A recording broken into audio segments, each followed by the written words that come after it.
Hello, welcome to my YouTube channel physics by Sagar Uri. देखिए बच्चों, ये टॉपिक है 6.9.1। इस टॉपिक से पहले हमने अपलोड किया है सेल्फ इंडक्टेंस या सेल्फ इंडक्शन, लेकिन जो एनसीईआरटी में म्यूचुअल इंडक्शन पहले है और सेल्फ इंडक्शन बाद में, तो परेशान होने की जरूरत नहीं है उसमें। इसमें आपको दिखाया है म्यूचुअल इंडक्शन, हिंदी में कहते हैं इसको अन्योन्य प्रेरण। अच्छा, तो म्यूचुअल का मतलब क्या होता है, पहले आपको ये समझना है। म्यूचुअल का मतलब ये होता है जैसे ये और ये एक दो सिस्टम है।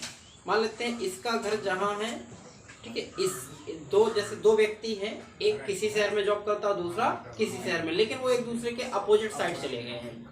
अगर वो आपस में कॉम्बिनेशन बना लेते हैं, वो कहते हैं यार मेरी जगह आप आ जाइए, आपकी जगह हम चले जाते हैं, तो ये उन दोनों के बीच कौन सा कंडीशन कहलाएगी? म्यूचुअल। ये कहलाएगा कि एक दूसरे से क्या कर लिया? म्यूचुअल, एक दूसरे की साइड आ गए। ऐसे ही इसमें होने वाला है। यहाँ पर हमने म्यूचुअल कितने के बीच होता है? कम से कम दो लोगों के बीच। यहाँ पर म्यूचुअल इंडक्शन करंट से रिलेटेड है, तो यहाँ पर म्यूचुअल कितनी कॉइल्स के बीच होना है? दो कॉइल्स के बीच। तो हमने यहाँ पर आपको दो कॉइल्स बना के दिखाई है, एक प्राइमरी एक सेकेंडरी। हिंदी में इसको कहते हैं प्राथमिक कुंडली और इसको द्वितीयक कुंडली, ठीक है। ये होगा, इन दोनों के बीच म्यूचुअल होना। क्या म्यूचुअल होना अभी दिखाते हैं। तो हमने इंडक्शन की फिनोमेना पढ़ी है, प्रेरण की घटना पढ़ी है कि इससे क्या निकल रही होगी? बैटरी से क्या निकल रही है? मेन करंट, मुख्य धारा। अगर ये मुख्य धारा मान लीजिए 10 एम्पियर है, तो यहाँ से एक निश्चित मैग्नेटिक फील्ड बना रही होगी। जब एक निश्चित मैग्नेटिक फील्ड बना रही होगी तो निश्चित मैग्नेटिक फ्लक्स बनेगा, तो निश्चित मैग्नेटिक फ्लक्स बनेगा तो इंड्यूस्ड करंट नहीं बहेगी। क्यों? क्योंकि फ्लक्स चेंज होगा, चुंबकीय फ्लक्स है, मैग्नेटिक फ्लक्स चेंज होगा, तभी ईएमआई की घटना घटती। ईएमआई की घटना तभी घटती जब फ्लक्स चेंज होता है। ये करंट कांस्टेंट है तो फ्लक्स चेंज नहीं होगा। तो करंट को चेंज करने के लिए हमने क्या लगा रखा है? धारा नियंत्रक, रेहास्टेट लगा दिया। इस रेहास्टेट से जैसे ही हम करंट को इंक्रीज करते हैं, जैसे ही करंट को इंक्रीज किया तो इससे क्या गुजरेगी? Magnetic field line. ये तुरंत इससे मैग्नेटिक फील्ड लाइंस गुजरेगी और मैग्नेटिक फील्ड लाइंस इससे जाएंगी तो यहाँ पर क्या बनेगा? फ्लक्स, क्योंकि फ्लक्स का फॉर्मूला क्या होता है? ये। तो मैग्नेटिक फील्ड लाइंस की संख्या बढ़ेगी। क्यों बढ़ेगी? क्योंकि इसको क्या कर रहे हो? बढ़ा रहे हो। तो फ्लक्स बढ़ेगा और फ्लक्स के बढ़ने का क्या होगा? अपोज होगा। अपोज करने के लिए कौन उत्पन्न होता है? इंड्यूस्ड ईएमएफ, प्रेरित विद्युत वाहक बल, या इंड्यूस्ड करंट, प्रेरित धारा। और प्रेरित धारा क्या करती है? फ्लक्स के बढ़ने का विरोध करती है अपनी प्रॉपर्टी के आधार पर। तो यहाँ पर जो इंड्यूस्ड करंट हुई वो इस डायरेक्शन में। क्यों? क्योंकि ये फ्लक्स बढ़ रहा है इस डायरेक्शन में, तो उसको कम करने के लिए अपोजिट डायरेक्शन में, तो इंड्यूस्ड करंट इसके अपोजिट बहेगी। ऐसा ही हम आपको सेल्फ इंडक्शन में भी दिखा चुके हैं। तो क्या हुआ? म्यूचुअल आपने करंट किसमें परिवर्तित की? प्राइमरी कॉइल में।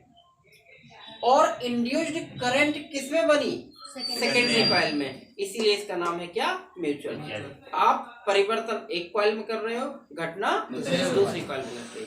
अगर कहीं उल्टा करते हम, परिवर्तन मतलब कोई करंट यहाँ बह रही होती, परिवर्तन यहाँ करते तो घटना इसमें। तो फर्स्ट से सेकंड पर इफेक्ट या सेकंड से फर्स्ट पर इफेक्ट होना ही म्यूचुअल इंडक्शन है। क्लियर हो रहा है इतना? अच्छा, अब दूसरी कंडीशन इसी में ही बता देते हैं। अगर हम करंट को इंक्रीज ना करके क्या करते? डिक्रीज, मतलब धारा को बढ़ाते ना बल्कि घटाते। अगर हम करंट को घटाते तो क्या होता? जो फ्लक्स हाई हो गया वो हाई से जीरो क्यों लौटेगा? हाई से, जब हाई से देखिए ये चला गया, हाई से लौटेगा, दिखेगा नहीं आपको, अलग बात है। ये हाई गया, हाई से लौटेगा, तो लौटने का इंड्यूस्ड करंट क्या करेगी? अपोज करेगी। क्योंकि करंट की प्रॉपर्टी क्या है यहाँ पर? अपोज करना। बढ़ा रहे हो तो बढ़ने का अपोज, घटा रहे हो तो घटने का अपोज। तो जैसे फ्लक्स, जो फ्लक्स हाई हो गया था उसको डिक्रीज करना है, लौटना है। अब मान लेते हैं कि ये रिवर्स हो रहा है, ये रिवर्स हो रहा है, तो रिवर्स करने के लिए कैसा जाएगा? इस डायरेक्शन में। तो अगर हम इसको इंक्रीज ना करके क्या करते? डिक्रीज, तो जो इंड्यूस्ड करंट होती है इस डायरेक्शन में होती है। अब आप इसको ना देखें, इसी को देखें, तो तो हम देख रहे हैं कि जिस डायरेक्शन में करंट फ्लो हो रही है उसी डायरेक्शन में इंड्यूस्ड करंट भी बन रही है, लेकिन कब? धारा को घटाते हैं। तो हमें क्या निकल के आया कि अगर हम धारा को बढ़ा रहे हैं तो प्रेरित धारा विपरीत दिशा में बहती है, अगर हम धारा को घटा रहे हैं तो प्रेरित धारा उसी की दिशा में बहती है। तो current, induced current same direction में कब बहती है? जब डिक्रीज करते हैं। इंड्यूस्ड करंट अपोजिट डायरेक्शन में कब बहती है? जब करंट को इंक्रीज करते हो। तो ये इसका कॉन्सेप्ट था। अब इसकी डेफिनेशन क्या लिखेंगे? तो हिंदी में समझिए पहले, जब किसी कुंडली में प्रवाहित धारा के मान में परिवर्तन करते हैं, ऐसे चेंज कर रहे हो, जब किसी कुंडली में प्रवाहित धारा के मान में परिवर्तन करते हैं तो उसके पास रखी एक द्वितीयक कुंडली में चुंबकीय फ्लक्स परिवर्तन के कारण एक प्रेरित धारा उत्पन्न होती है और प्रेरित विद्युत वाहक उत्पन्न होता है। इस घटना को अन्योन्य प्रेरण कहते हैं, या इसको ऐसे कह सकते हैं कि when the change in current in primary coil then the induced EMF change in secondary coil, तो it's produced induced EMF and induced current। मतलब प्राइमरी कॉइल में करंट के मान को हम चेंज करते हैं तो सेकेंडरी कॉइल में जो फ्लक्स जा रहा है वो चेंज होता है, जिससे इंड्यूस्ड करंट बनती है और इंड्यूस्ड EMF बनती है। This phenomenon is called mutual induction. ये हो गया। अब इसमें हम आपको दिखाते हैं, हाँ, इसका एग्जाम्पल क्या है, इस सिद्धांत पर कौन काम करता है? तो इसके सिद्धांत पर काम करता है ट्रांसफार्मर। आप लोगों ने ट्रांसफार्मर गली मोहल्ले में देखे होंगे, और जितनी भी इलेक्ट्रिक डिवाइस होती है सब में ट्रांसफार्मर लगा होता है। और जो ट्रांसफार्मर है उसमें दो कॉइल्स होती हैं, एक प्राइमरी कॉइल होती है और एक सेकेंडरी कॉइल होती है। तो उसका जो प्रिंसिपल है ट्रांसफार्मर का वो यही है, म्यूचुअल इंडक्शन, अन्योन्य प्रेरण। और ट्रांसफार्मर करता क्या, आगे आने वाला है। फिलहाल ट्रांसफार्मर करता क्या है, लो वोल्टेज को हाई वोल्टेज में और हाई वोल्टेज को लो वोल्टेज में। किस बेस पे करता है? इसी सिद्धांत पे। अच्छा, जो मोटर वगैरह है वो भी इसी सिद्धांत पर काम करती हैं। तो म्यूचुअल इंडक्शन पर ढेर सारी डिवाइसेस इलेक्ट्रॉनिक्स डिपेंडेंट होती हैं, तो ध्यान रखिएगा इन सबको। तो इसका एग्जांपल क्या हो गया? ट्रांसफार्मर, मोटर भी, इलेक्ट्रिक मोटर भी कह सकते हैं। अब हम इसमें एक नई चीज आपको दिखा रहे हैं, देखिएगा। म्यूचुअल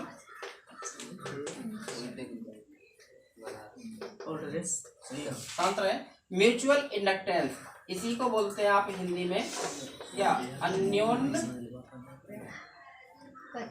प्रेरण, या इसी को बोलते हैं कोएफिशिएंट ऑफ म्यूचुअल इंडक्शन, अन्योन्य प्रेरण गुणांक। पढ़े हो? हाँ। तो ये होता क्या है, देखो,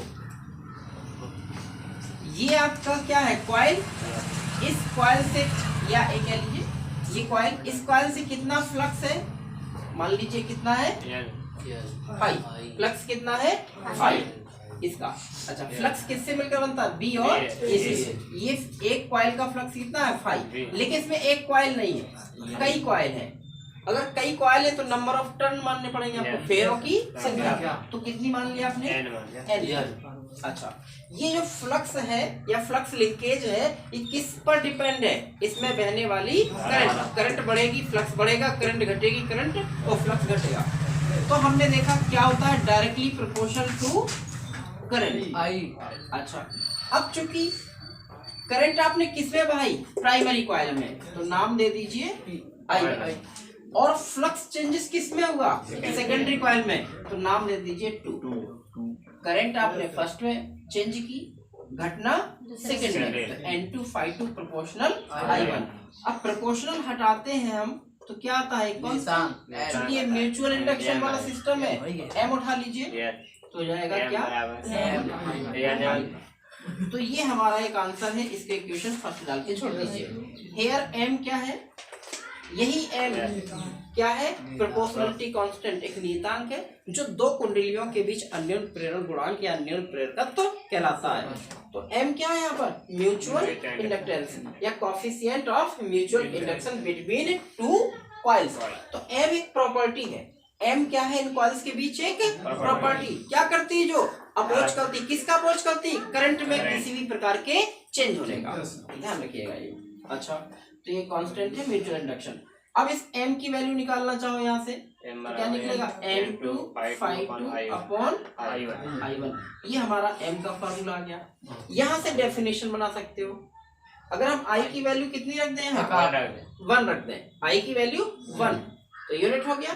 तो डेफिनेशन यहीं से बन जाएगी कि दो कॉइल्स के बीच म्यूचुअल इंडक्टेंस वो चुंबकीय फ्लक्स ग्रंथियों की संख्या, मतलब फ्लक्स लिंकेज कि कैसा होता है, इक्वल होता है, बराबर होता है, जबकि प्राइमरी कॉइल में करंट कितनी हो, कम। तो ये हो जाएगा कि mutual inductance between two coils is equal to the flux linkage through the coils while the current in primary coil is unity. अभी ये कहानी खत्म नहीं हुई, इसको आगे बढ़ाते हैं। अगर एक करंट बढ़ाने बदलने से फ्लक्स चेंज हो रहा है, तो किसका रूल्स आना है, फैराडे लॉ।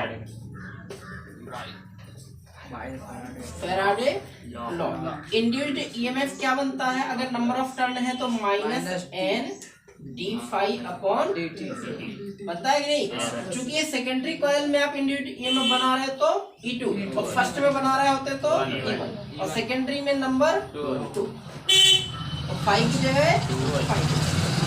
तो देखो इसको हम लोग क्या लिख सकते हैं, -d बाहर ले लो, n को अंदर ले जाओ, n2 अपॉन dt। आपने पढ़ा होगा, देखो यहाँ -d, n2 की जगह कितना रख सकते हो,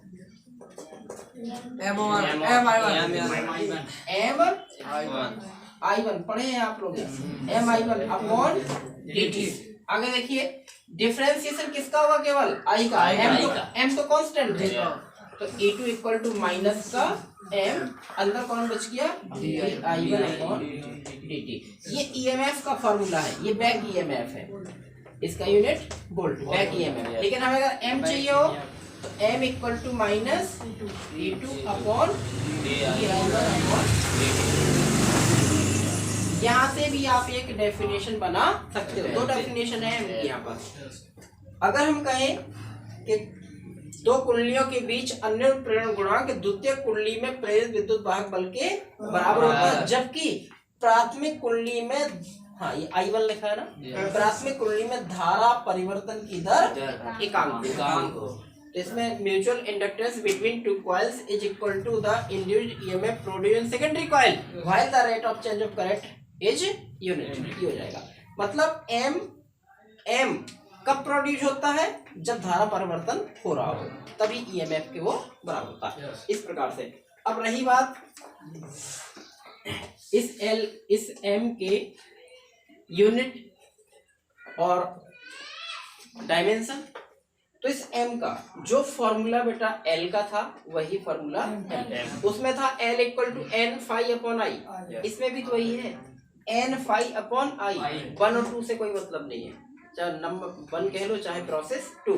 तो जो उसमें था वेबर पर एम्पियर, इसमें भी वेबर पर एम्पियर। ये थीसिस दी किसने है, हेनरी ने, तो उनके सम्मान में क्या रखा है इसका यूनिट, हेनरी। तो वेबर पर एम्पियर, हेनरी, वोल्ट सेकेंड को ओम सेकेंड भी आया था, है ना, ये यूनिट। डायमेंशन भी वही जो है थी उसमें ml² t-2 a-2, तो हेनरी इसका यूनिट हो गया, और डायमेंशन कितनी, ml² t-2 और a-2, ये तो आप लोग फाइंड कर सकते हैं। इस प्रकार से हो गया। तो ये बता सकते हो आप लोग म्यूचुअल इंडक्शन की हमें जरूरत कहाँ पड़ती है, तो आंसर है करंट और वोल्टेज को प्रोड्यूस और कंट्रोल करने में। इसके द्वारा उनको हम प्रोड्यूस भी कर सकते हैं और कंट्रोल भी कर सकते हैं। तो म्यूचुअल इंडक्टेंस क्या है, कॉइल्सों की प्रॉपर्टी। कितनी कॉइलों की प्रॉपर्टी, 2। और सिंगल कॉइल्स की प्रॉपर्टी देखनी हो तो सेल्फ इंडक्टेंस, और 2 कॉइल्स की देखनी हो तो म्यूचुअल इंडक्टेंस। ये चीज आपकी होती है।